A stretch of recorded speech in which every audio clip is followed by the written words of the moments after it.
Hello and welcome to Irish Football Fan TV. Delighted to be joined by Aston Villa and Republic of Ireland international Conor Hourihane. Conor, firstly, thanks so much for joining us. Hiya lads, how you doing? You okay? All good. Obviously, you would have seen that we had John Egan, Darren Randolph, and a few of the other Irish lads on talking about their career. So we decided to get in contact with yourself. You've been gracious enough to give up your time. No So thanks problem at for all. that. No problem. No problem. Pleasure. So just to kind of get the ball rolling, I suppose. Do you want to talk me through your earliest memories from your childhood? What got you getting the boots on and getting out there, and yeah, your earliest memories in football, I suppose. Yeah, listen. When I was young, I was an absolute sports fanatic. Still am obsessed with all sports. Drove my dad crazy, wanting to get wanted to be a part of any sport possible, whether it be soccer, hurling and football, rugby, whatever it may be. Taking time after school to go to every training session possible. And just love sports. Still do now. Watch anything possible that I can. And yeah, just it wasn't just soccer in general. It was any sport really, just to like I said, to get me out there, get me playing. Absolutely loved it. Yeah. So what from a football point of view, what was it that kind of led you towards football? Did you have a specific player that you looked up to, or a specific moment? Um, it was more of a case of I probably fell in love with soccer. Through my local town, a lot of my close friends were playing soccer, so obviously they dragged me to kind of training sessions or games. Um, you know, Early memories of when Robbie Keane scored that goal in 2002 kind of drove me on to achieve hopefully similar things like himself. Roy being from Cork, playing for one of the biggest football clubs in the world, Dennis Irwin as well. You don't get too many people from your hometown, home city playing for, like I said, one of the biggest football clubs in the world. So looking up to them type of lads as well was amazing growing up. Yeah, and obviously, you know, those two that you mentioned would probably go in, or would be hard not to get into an all-time 11 as well. So they were obviously two great people to look up to. From your first club, then, who was that you grew up playing for with your first club? Yeah, so I grew up playing for Bandon in my local town until I was probably about 12 or 13. I'm Bandon where I live is West Cork, so it's out in the country really. So it's just a local soccer team in my local town. And then as I got to about 12, 13, I'm about 20 minutes from the city centre. Um, Probably because I was really focused on concentrating on the soccer route by then and wanted to get a little bit more what people watching, let's say, trying to play for the young Cork City team. Maybe back where I was playing in Bandon, you don't get as much kind of people watching, and people don't take maybe as much interest. Moved in the Douglas Hall City League then, and then probably that got me to the Kennedy Cup team, and so on and so forth from there. Well, I seen a story online about it might have been one of your managers or something bringing, I think it was a director or something to one of your games where you hadn't played well in the first half and went out in the second half and scored 5 goals. What was that? Yeah. No, I remember a story like that happening way back. I'm not sure if I scored 5 goals in the second half. He might have kind of added a little bit of spice to that himself. But yeah, no, listen, I remember in my home club, one Tony O'Leary, he's called. He kind of brought the chairman of the club down to see me play when I was young. And in the first half, I wasn't the best, and the guy was writing me off saying, I don't know why you keep telling me to come down and see this guy. He's absolutely rubbish. Just see that guy up there watching. He said you're useless. And second half, I went out and scored a few goals. Like I said, I'm not sure if it was as many as five, but that I do remember that story happening. Yeah, Yeah, that was a cool story. I thought I got a good laugh reading that. Just yeah, it kind of taught me of typical you, because obviously yeah. as we'll go through your career, that was kind of a lot of people saying this and that about you, and you always came back. Well, from what I've read and kind of studied from yourself, it's kind of been that way with yourself your whole way up. Um, Now you spoke about the Kennedy Cup, kind of the thing spiral from there. Yeah, I've always quite enjoyed criticism, strangely enough.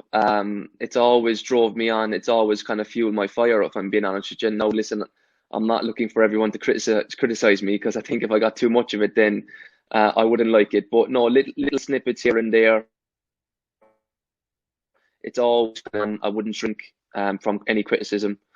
I love proving people wrong, and it's just kind of one of them things that when people may say that I'm not good enough, or not good enough for a certain level, or had a poor game, or whatever it may be, I'm not sure, but it always seems to work in my favor, because I'm always determined to prove that person wrong. Yeah, well, that's a great attitude to have, I think. Anyway, but so when you're, I suppose, when did you start getting noticed, and when was it around that time? What age were you? It was probably the Kennedy Cup, time where a lot of scouts came to games. It was the first kind of place where I probably first showcased myself, as you would say, and people started to take a little bit of notice after that tournament. I think it's under 13, is it? Would that be right? Kennedy Cup. I'm not sure. Yeah, I think it's 13, something like that. And from then, really, I had scouts ringing me looking for trials, etc. And kind of then through my teenage years, 13, 14, 15, was just constant trials and back and forth to England, really. And it all kind of snowballed from there. Yeah, well, did you have any kind of, when you went over the trials, did you have any setbacks or anything like that? Or was it, I wouldn't say plain sailing, but did you get on well? Well, no, there was one setback that kind of rings in my memory. I was meant to sign for Southampton. Really, really enjoyed going over and back to there. Found that club kind of the right fit for myself at the time, and they actually went to administration and went into kind of tough times. So they actually pulled the contract. So at the time, that was really, really disappointing for myself, because I was all kind of set, kind of had the focus and mentality right on going to Southampton, and picked my club. And at such a young age, I was really, really disappointed with them.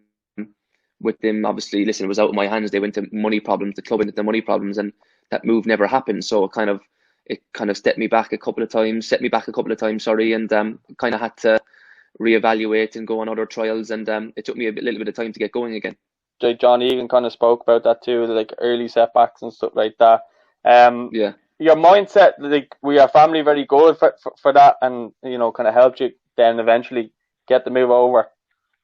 Yeah, they were fantastic. Mom and dad, to this day, number one fans, been terrific with me.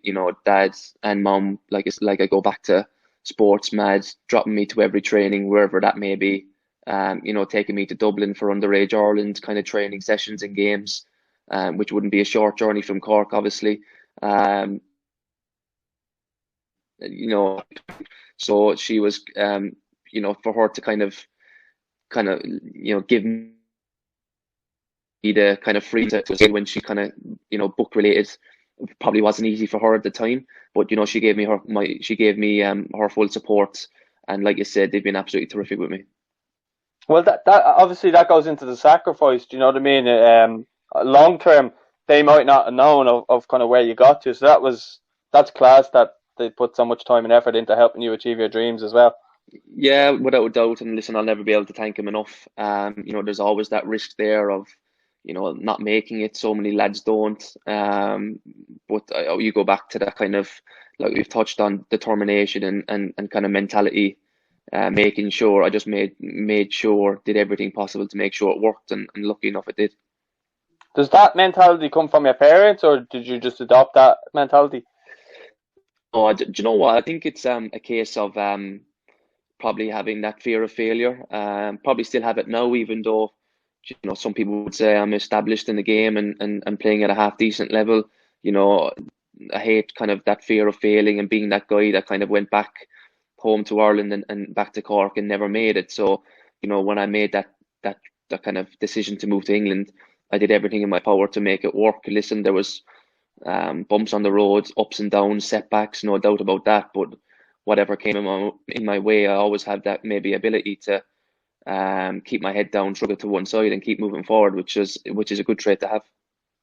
Yeah, it really is. I think a lot more people could probably use with adopting it themselves. But onto your I suppose you went to Sunderland. to start Yeah. off your career in England. So how did that move come about? And then we'll go through your I suppose your career in England then from there. Yeah, no, it was just a case of, like I said, Southampton didn't work, and went on trials. It probably narrowed it down to Celtic and Sunderland at the time. They were probably going to be between one of them two clubs. And obviously, listen, like I said at the time, Roy was the manager at Sunderland. Niall Quinn, sorry, was on the board upstairs as well, and with that Irish connection, and Roy being my local hero and my hero growing up from Cork, it was hard for me not to say yes to Sunderland. So, and listen, at the time as well, there was a lot of Irish people in the club, in the first team, and I really felt settled and comfortable there. So yeah, I kind of went the Sunderland route, and absolutely loved it. And John Egan said a similar type of thing the other day, and he was really grateful for the opportunity. I suppose Sunderland gave him. He said that Sunderland, giving him that chance, kind of made him the player he is today. It didn't really work out for him there either. I mean, yeah, they had their problems, and they still do. But talk to me kind of about your time at Sunderland, then to Ipswich, kind of. Yeah, no, listen, absolutely loved my time at Sunderland. Was there for 3 years. We had a really, really good youth team at the time. I was in my youth team. Martin Waghorn, who was at Derby. People underneath me like John was there, Jordan Pickford. So we had really good talent there at the time. Loved my time there, like I said. Then Roy got sacked. Steve Bruce came in. And listen, I'm being brutally honest, I was never going to break into the first team at the time there. So Roy moved to Ipswich, kind of got in contact and said, listen, you have a year left at Sunderland. Would you like to kind of move down here for the year and see how you go? And it was a tough decision because, listen, I was very comfortable and happy at Sunderland, but deep down I probably knew I had to make a move. There was a couple of loan chances for me to get out on loan to get first team football, and I was searching for that, and it never kind of came through. So I took the jump to Ipswich to see if that would to work out. And listen, we'll probably touch on it. It didn't, but it was just another kind of step in the ladder really along my journey. Yeah, well, what was it like? I know, look, it didn't work out at Ipswich, but what was it like having Roy out? He had you at Sunderland, so I'm sure he was aware of you. You were from Cork as well, which probably might have made him even more aware. But then you moved to Ipswich, where he was. What was it like? Because I imagine that was a nice feeling that someone that you admired that much wanted you there. Yeah, that was another nice one again. Like I said, going back to when I signed at Sunderland, Roy would have been a big influence on that. And listen, it was probably similar at Ipswich.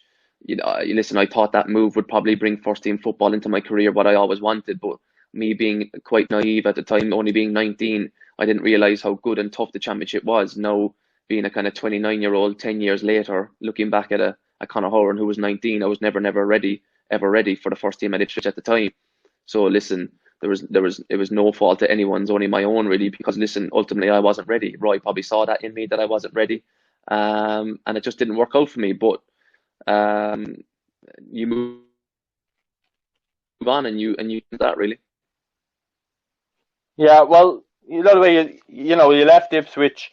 I read a few things online saying you were kind of just you didn't know really what was going to happen. So what was that kind of period of uncertainty like, and the fact that Peter Reid, obviously a fantastic midfielder this day. I'm a big Everton fan, so I'm really aware of what he was like. But what was it like having someone like him? Again, I go back to Roy Keane, one of the best midfielders Premier League's ever seen. Peter Reid, one of the best midfielders up there as well. So these really good players who play in your position wanted you. So anyway, the period of uncertainty, what was that like? And then you could, I suppose, touch on Peter Reid. Sorry. Yeah, it was like I said. It was like you said. There was a bit of uncertainty. Roy lost the job at Ipswich. I hadn't made a first team appearance at the time, so there was that uncertainty that and gave me a 6 months contract to kind of showcase myself into the next season, because my contract was coming to the end in the summer. And I thought 6 months, that's not a long time, to showcase yourself. Yes, it's time and an opportunity, of course, but you would like a little bit more stability than that. And luckily enough for me, Peter Reid came calling through the Sunderland connection. I think, he rang up the academy manager and the youth team manager at Sunderland. Luckily enough for me, they gave me a good reference. And I went down to Plymouth kind of went training there for a week to see if I would enjoy it, and it would be a case of signing for Plymouth or Ipswich for that 6 months. And I must have impressed him, because he gave me a 2-year deal there, a chance of first team football, and I snapped his hands off really and said, yeah, this is for me. Well, I read that after one training session, he said, "Get that man in my office." I don't know if that's correct. You can tell me if that is or Right. not. Yeah, listen, I think I'm not sure if he exactly said that, but yeah, I felt like I did well. We played a game, a trial game down there, as you would say. I did pretty well in that and scored actually, and it was just one of them kind of times where this is an opportunity for me to showcase myself and hopefully get signed. And yeah, it kind of worked out for me, and he's at the end and playing me moving forward. So, what league were Plymouth in at the time? So they were in League Two at the time. They had just been relegated from League One, but they were in real big money problems. So it was probably a right time, right place scenario for myself. They were in administration, came back for pre-season when I was there for that week training. I think about only 8 or 9 players they had signed. So the numbers were really small. So it was a huge opportunity for myself to kind of showcase myself, get signed, and get playing some football, first team football that I'd never experienced. So it was a great fit for myself at the time. I think by the time the first game of the season came around, there was only about 16, 17 players. So there was definitely going to be opportunities for me there to play. And Peter Reid kind of sat me down, signed me and told me what he wanted from me moving forward. And I was delighted to be able to get that chance of first team football. Brilliant. Do you look at that kind of, going to Plymouth, and you're thinking to yourself, will I ever get there? Was that ever a thing? Because I said it to John the other day, John Egan, Yeah. and he was just saying, well, they're the goals that you set yourself. They're the things you want to achieve. But was that something you were thinking, oh no, my chance might have been gone to play at the top, or did you see this as a pathway to get yourself to the top? Probably a pathway, like you said. Listen, at the time I was just relatively young. At the time, I really had to kind of hit the ground running, though I didn't really have too much time to waste if I really wanted to get to the Premier League and my goals and things that I wanted to achieve. Yes, I could have kind of maybe stayed in League Two and League One or whatever, but me being me, that was never kind of what I wanted to do. I always wanted to get to the top league. Going to Plymouth was my probably last chance saloon. I don't think anyone else would have taken me after Plymouth if it didn't work. It was probably back to the League of Ireland and maybe do a Richie Towell or something like that, or other lads who have come through, a Shane Long and kind of got over to England from that way. Kevin Long from Cork City, David Myler, them kind of people. So it was a case of sink or swim for myself, probably at Plymouth. And like I touched on before, I didn't want to be that guy that kind of went back to Cork and never made it and never made a career for myself, because that was the mentality I always wanted to, that kind of drove me on every day. So I really not sacrificed so much, probably didn't have a day off for probably 3-4 years, and did everything possible to make a career for myself. And it was something that I was just determined and focused and mentally driven to do. Well, I think that comes down to hard work pays off, and that's been justified by what you're telling me. Talk to me about the time at Plymouth and then kind of leading on to Barnsley, if you don't mind. Yeah, so early on at Plymouth, I think Peter Reid left after 10 games. We didn't get off to the best of starts, and I think then Carl Fletcher, I'm not sure if you know him, became manager. He was actually a player at the time, but was doing his coaching badges, and because the club were in such poor state, they actually gave him the job. Then Carl Fletcher gave me the captain's armband. From Dream Team. Yeah, everyone says that. He gave me the captain's armband at 21, 22, which was a great honour. At so young, he probably saw, leadership qualities in myself. Then he was in the job for maybe a year or so. Can't think of the exact amount of time. Then John Sheridan came in.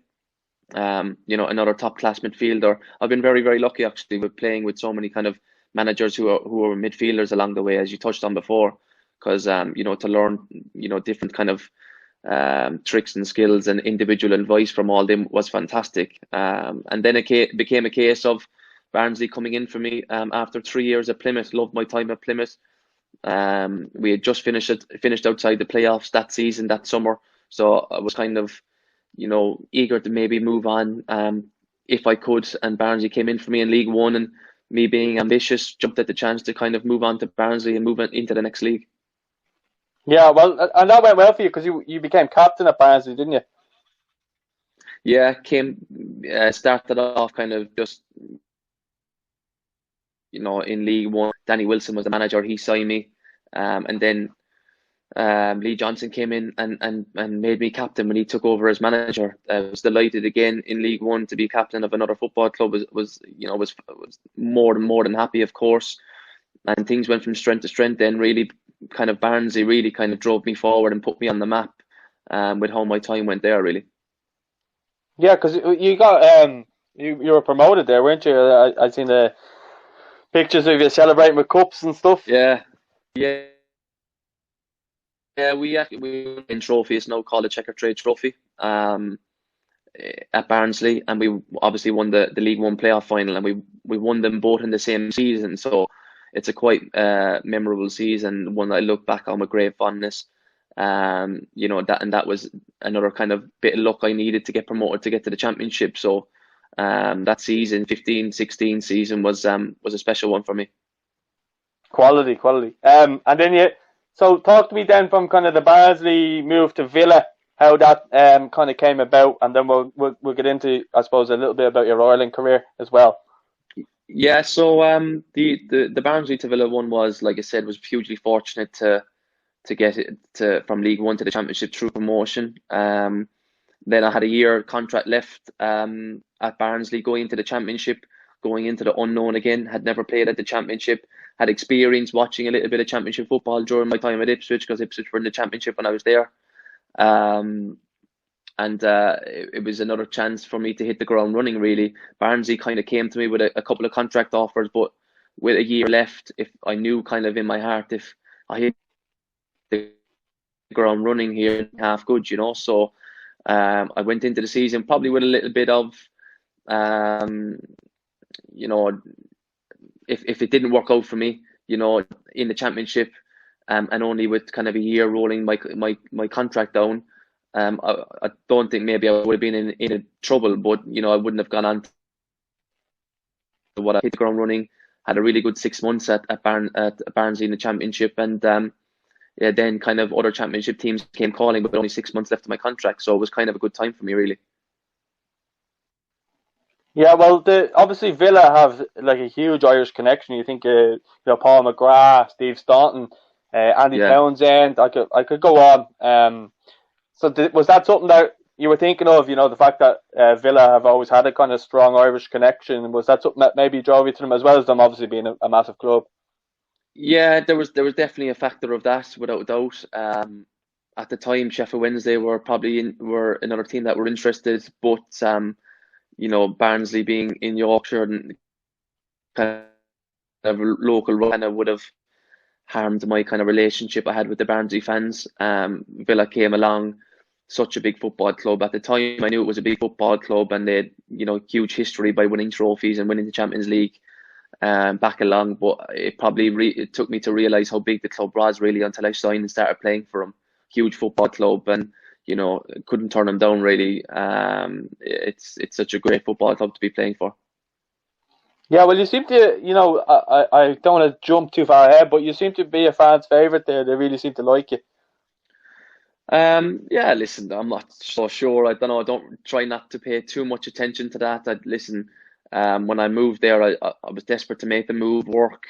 It was probably my ticket, like I touched on before, to get to the next league, into the Premier League. Me being probably who I am and being realistic and brutally honest, I'm not sure a Premier League club would have come and bought at the time. But I knew with the ambition of the club, they were desperate to get back to the Premier League, so that was another factor of me wanting to sign there. I just love playing for the club. I'm here just over 3 years now. Have huge fond memories of my time here, losing a playoff final, winning a playoff final. So it's been amazing, really. Well, talk me through the promotion with Villa. Yeah, we were just off the back of that day because I'd worked so hard to try and get to the Premier League, and it was a big kind of step back in disappointment. The club was not financially stable either, and luckily enough for us, new owners came in the summer and took us over, and we've gone on from strength to strength. Really, Dean Smith has come in, and since Dean's come in, really, the club's gone from.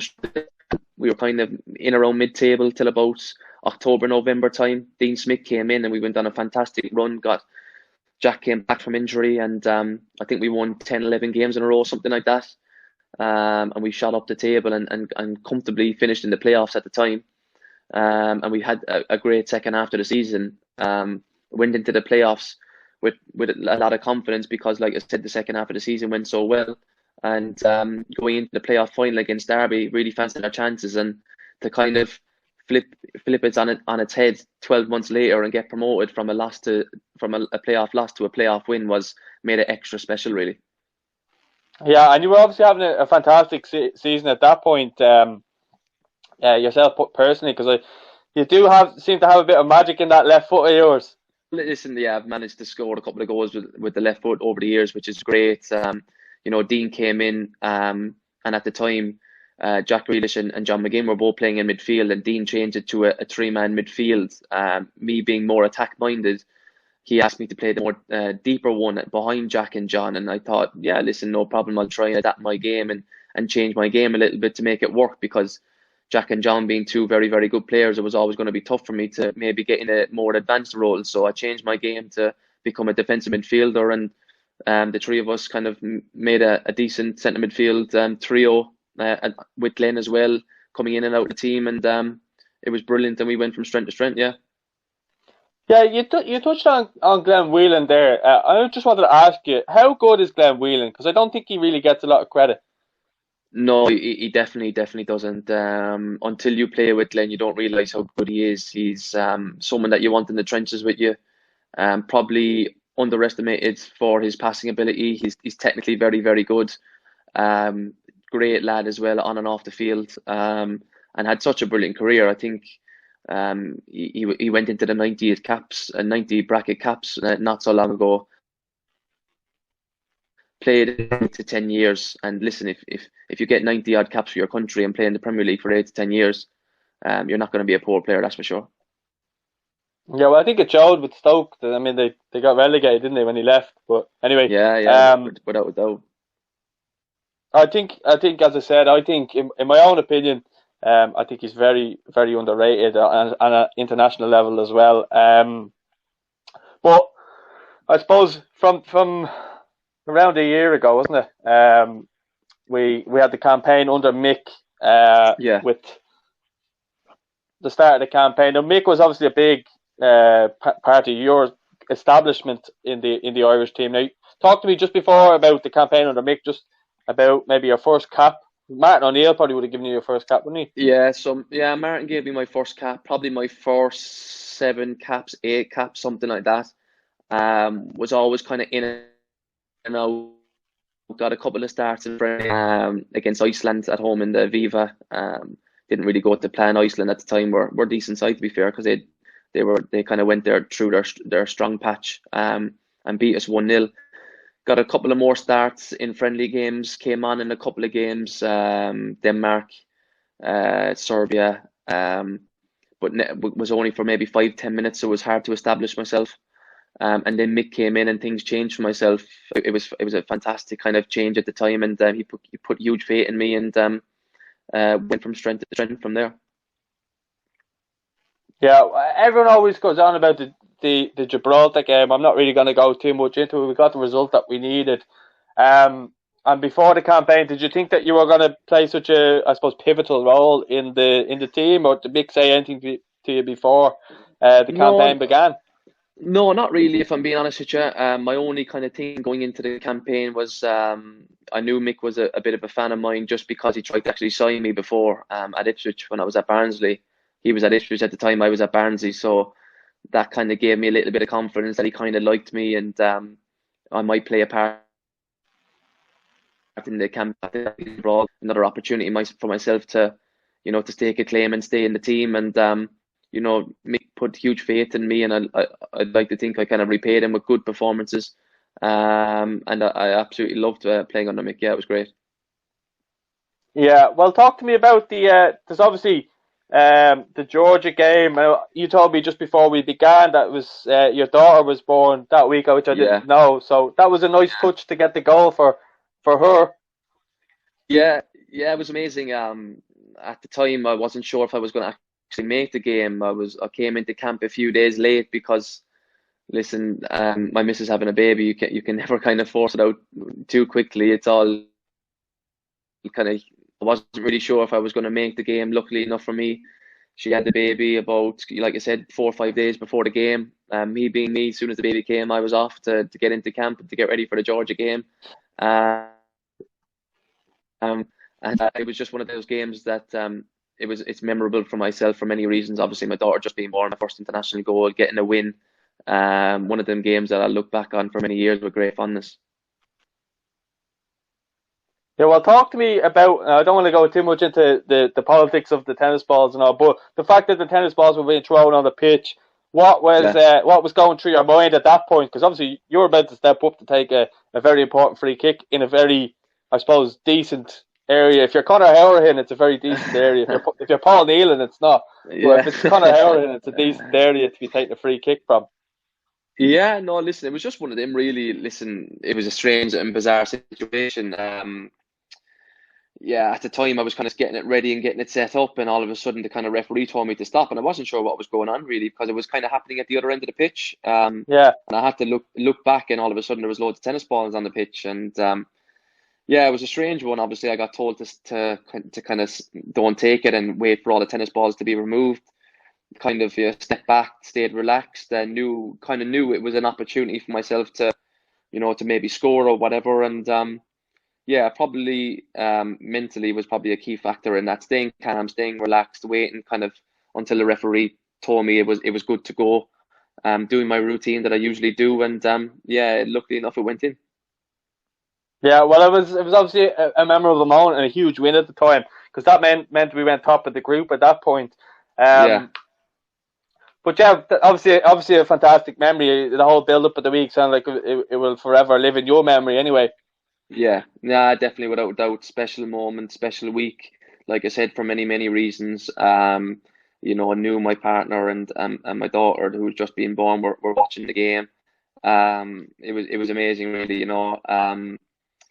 Like I said, and the goal being the winner as well makes it a little bit extra special. Mom and dad were in the crowd, and yeah, kind of a time that I'll look back on, and a game I'll look back on, like I said, with great fondness.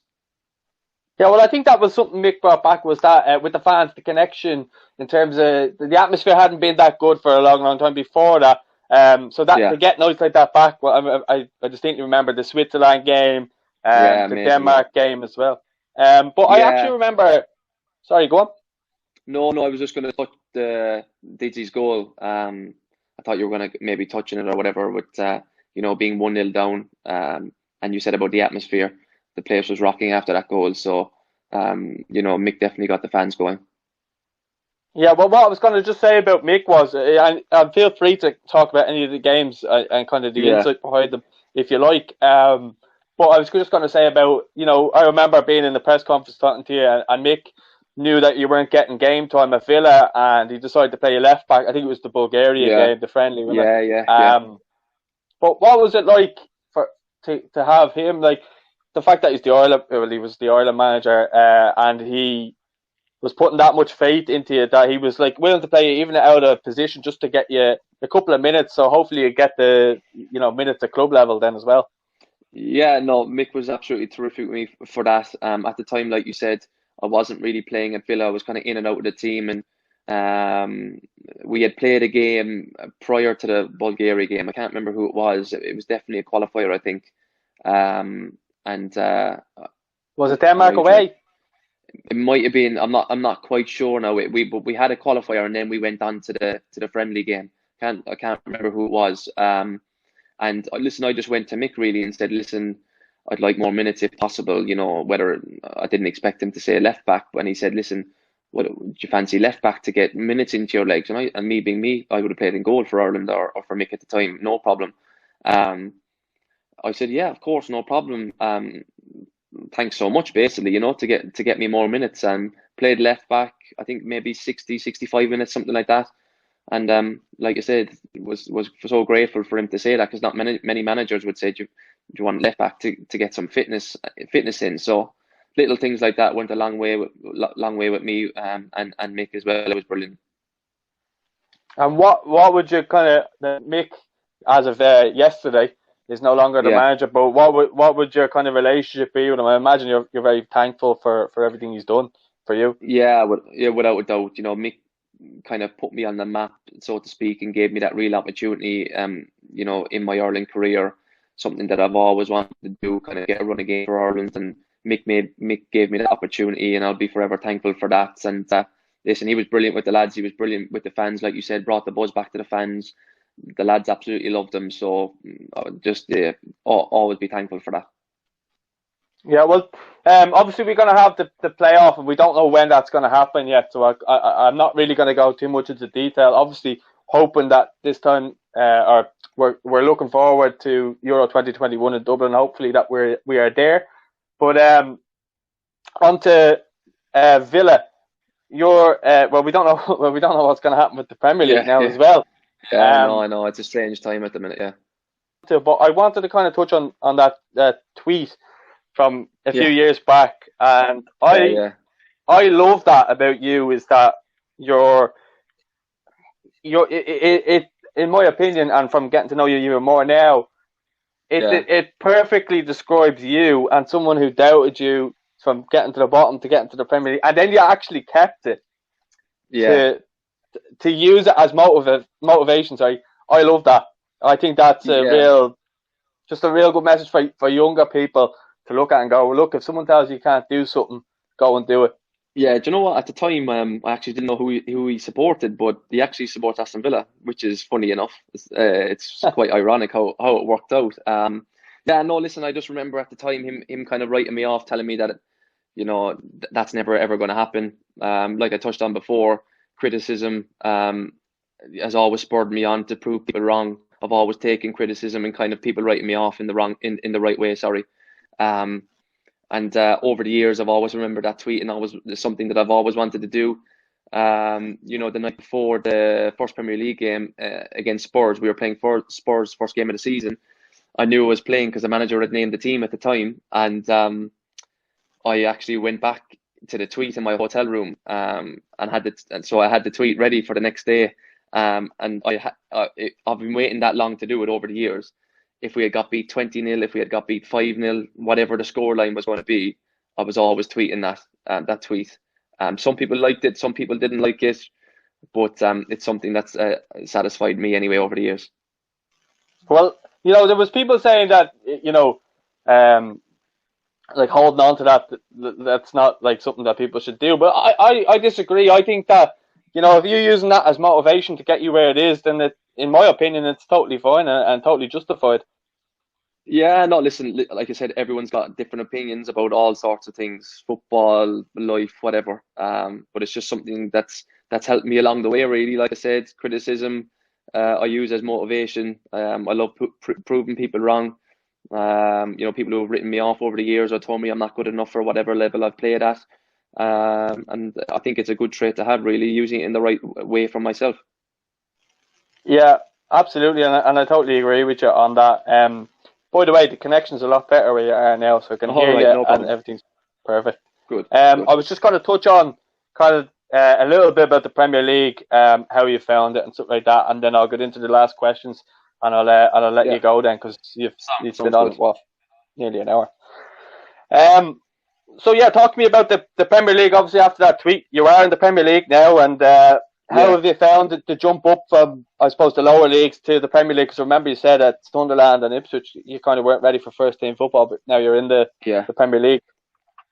Yeah, probably in every league I've played in, League Two, League One, and Championship in the Premier League. Every league kind of you jump up into better quality, you jump up into better players, better teams. In every league, the Premier League especially so. Best players in the world, best league in the world. It's an amazing league to play. Absolutely love playing in it. Amazing league to be a part of. Probably a mixed bag for myself in terms of my season. played well in some games, not so well in other games, and probably not played enough as well on top of that, you know. So league table wise, you know, it doesn't look great for us at the minute. We've been probably a little bit inconsistent in our performances. But listen, if the season finishes out or whatever happens, playing wise, hopefully, you know, that will be the case. We'll play the last 10 games that we have left and hopefully stay up, because that's the main goal, really. Yeah, well, there's one game I want to talk to you in particular about. There'll be good memories for yourself. The Norwich game. I think that's when you Yeah. scored your first Premier League goal, and at that stage you'd scored in every league in England, am I right? Yeah, that's correct. Yeah, that's a special goal for myself, I suppose. First Premier League goal. It was a decent finish as well, which is nice. Listen, I would have taken a tap in or anything to get a Premier League goal, but to kind of have an outside the box finish was lovely. It was a great game as well for us. We won 5-1, so it topped off the day nicely. And like I said, another kind of goal of mine ticked off. Wanting to play in the Premier League and score in the Premier League and score in every league. It's been amazing. Well, you had it that day. You were on fire. Everything you touched turned to gold. Yeah, I think I won a penalty, set up a goal, and I really wanted to I felt like that was probably the day to get my first goal. You know, you don't really kind of win too many Premier League games 5-1, and at the time I think it was maybe 4 or 3-0, maybe. Can't really remember now. So kind of I had that confidence and kind of, you know, confidence in the game, I suppose, because I was playing well to have a goal from whatever opportunity I got, and lucky enough for me, it went in. Yeah, that's class. Just hearing it from your own point of view, but just in regards to Aston Villa, I hope you, if the season does go on, I hope you stay up, and I wish you all the best in the Premier League. I love Villa as a club, and I always like to see them doing well, obviously with that Irish connection. Cheers. We got 3 points off you as well, Everton. Yeah, I remember that well. I think he got the manager the sack at that time. Oh, was that? Did he get sacked after that? Did he? It wasn't directly after that, but there was a run of games. Pretty much. And Marco Silva ended up getting there. But I have a couple of questions here from a couple of fans. Just to finish off, because you've been very gracious with your time, so thank you for that. No problem. Yeah. So the first one. You're right, Conor. Mick McCarthy here. Obviously, I'm not the Ireland manager anymore. You've been an amazing player. You're a great player. I really like you. Great at free kicks as well. I have a question for you, and the question is, what has been the best moment of your career so far? Hi Rory, Conor here. Hope you're well. Good impression of Mick, by the way. Favourite moment of my career would probably be, listen, I'd probably say a couple really. Playing for Ireland, scoring for Ireland, huge honour, so much pride in achieving that. And getting to the Premier League, playing in the Premier League and scoring in the Premier League are probably my kind of moments that I look back on with great fondness over the years and in my career so far. Nice. So there you are, Rory, or Mick, or whatever you want to be called for this bit. So then we have young Tiernan. Hi Conor, my name is Tiernan O'Kelly. I'm 14 years old and I'm a big fan of you and the Republic of Ireland football team. I have 2 questions for you. Who was your role model football player when you were growing up, and what football team did you support when you were growing up? Thanks, Conor. Hope to see you soon playing in an Irish shirt. Yeah, you probably know the player already, Roy. You know, being a Cork man and playing for, like I said earlier, one of the biggest football clubs in the world. You know, was someone who I always looked up to. And on top of that, I was a United fan, Man United fan. Still look out for their scores now. Not as a hardcore supporter as I was back in the day when I was young, but still look out for their scores now. And I found it amazing to play in Old Trafford this year. I used to go over to Manchester from Cork to watch United when I was young. So it was amazing to kind of fulfill that dream as well, playing at Old Trafford. So to answer your question, Roy would have been the player I looked up to, and I used to be a Man United fan. Well, Tiernan will be delighted with that because he's actually a Man United fan as well. Oh, brilliant. Good stuff. Well, John Egan actually said the same thing. He was a United fan, so I imagine there was a fair few he's there. Just, do you ever lose that, you know, when you're growing up, like obviously you're teasing me there about Everton losing to you. Do you ever lose that kind of, I know Carragher goes on about, you know, used to support Everton, supports Liverpool now, but he still always holds that thing, looking out for their results. You never lose that, I don't think, do you? No, definitely not. No, listen, I always look for the United games after my own games. If I play on a Saturday and they play Super Sunday on a Sunday or whatever, or a Monday night, I'll always watch it and want them to win quietly. But listen, when I played against them this year, I always wanted I wanted us to win, and luckily enough for us, we got a draw at Old Trafford with Mum and Dad came over to the game, and they were in the stands watching, which was quite unique and amazing, really. But no, I think, like you said, you never really lose that. I don't anyway. Like I said, when I was younger, I was a bit more hardcore fan, but still to this day, I do look out for their scores and want them to do well.